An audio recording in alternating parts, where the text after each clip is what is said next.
here, your favorite ginger bibliophile.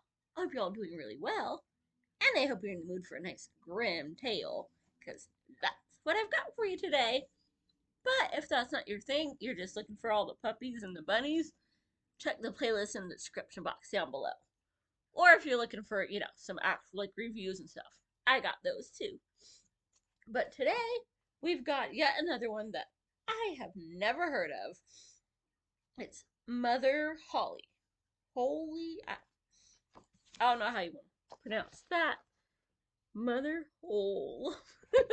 Which makes, yeah, Holle.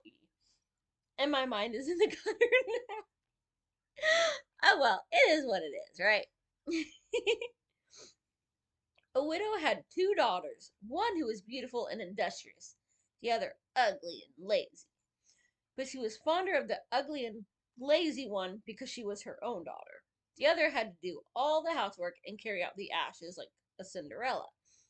Every day the poor maiden had to sit near a well by the road and spin until her fingers bled. Now, one day it happened that the reel became quite bloody, and when the maiden leaned over the well to rinse it, it slipped out of her hand and fell to the bottom. She burst into tears, ran to her stepmother, and told her about the accident. But the stepmother gave her a terrible scolding and was very cruel. If you've let the reel fall in, she said, then you'd better get it out again. The maiden went back to the well, but did not know where to begin. She was so distraught that she jumped into the well to fetch the reel, but she lost consciousness.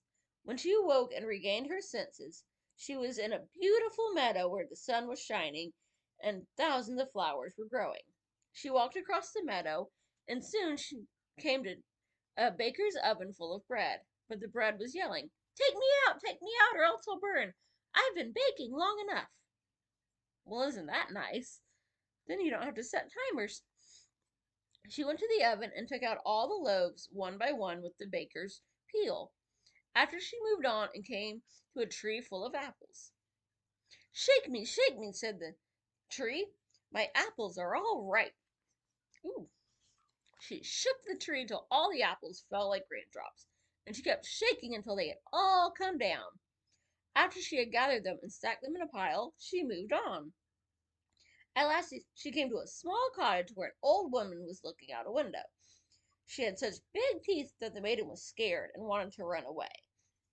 But the old woman cried after her, why are you afraid, my dear child? Stay with me, and if you do all the housework properly, everything will turn out well for you.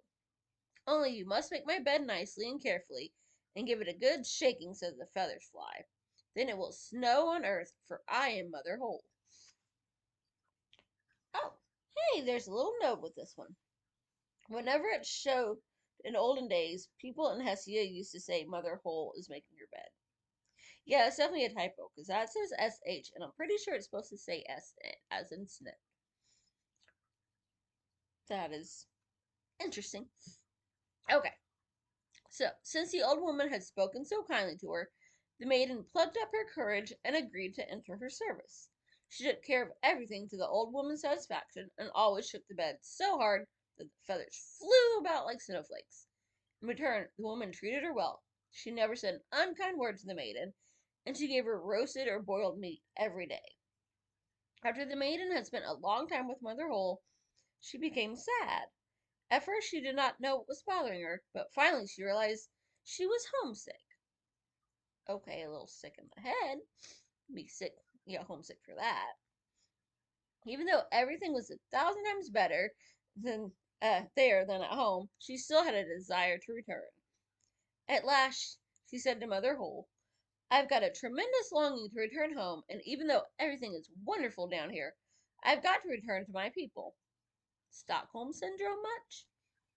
Except for she escaped and then got it?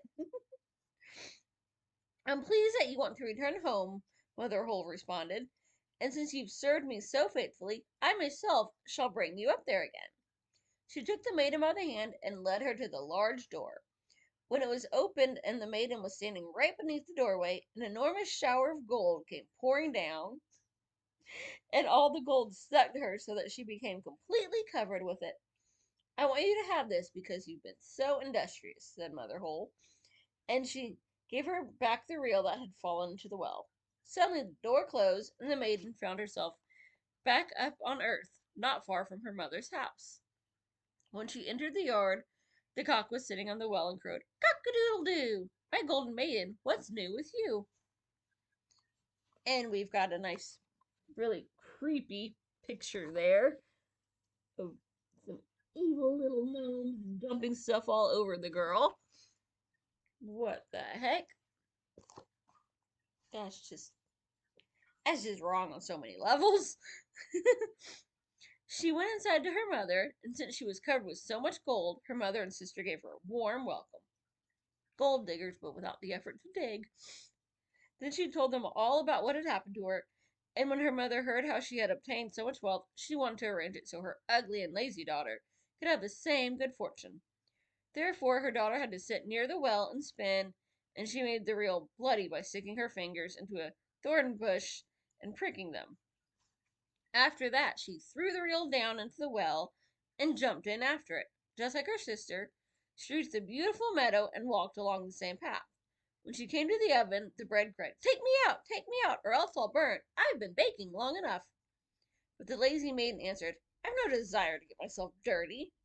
She moved on, and soon she came to the apple tree that cried out, shake me, all my apples are ripe." However, the lazy maiden replied, "Are you serious? One of those apples could fall and hit me on the head. Or the bees will get you, and plus, it's a whole huge tree. But thus she went on, and when she came to Mother Hole's cottage, she was not afraid, because she had already heard the old woman's big teeth, and she hired herself out to her right away. On the first day, she made an effort to work hard, and obey Mother Hole when the woman told her what to do, for the thought of gold was on her mind. On the second day, she started loafing. On the third day, she loafed even more. Indeed, she did not want to get out of bed in the morning, nor did she make Mother Hole's bed, as she should have, and she certainly did not shake it hard so the feathers flew. Soon Mother Hole became tired of this, and dismissed the maiden from her service. The lazy maiden was quite happy to go, and expected that now the shower of gold would come. Mother Hole led her to the door, but as the maiden was standing beneath the doorway, a big kettle of pitch came pouring down over her head instead of gold. "That's a reward for your services," Mother Gold said, and shut the door. The lazy maiden went home covered with pitch, and when the cock on the wall saw her, it crowed, "Cock-a-doodle-doo! A dirty maiden! What's new with you?" The pitch did not come off the maiden. It remained on her as long as she lived. Well, I guess she won't be lazy anymore. Or at least it'll be a lot harder for her.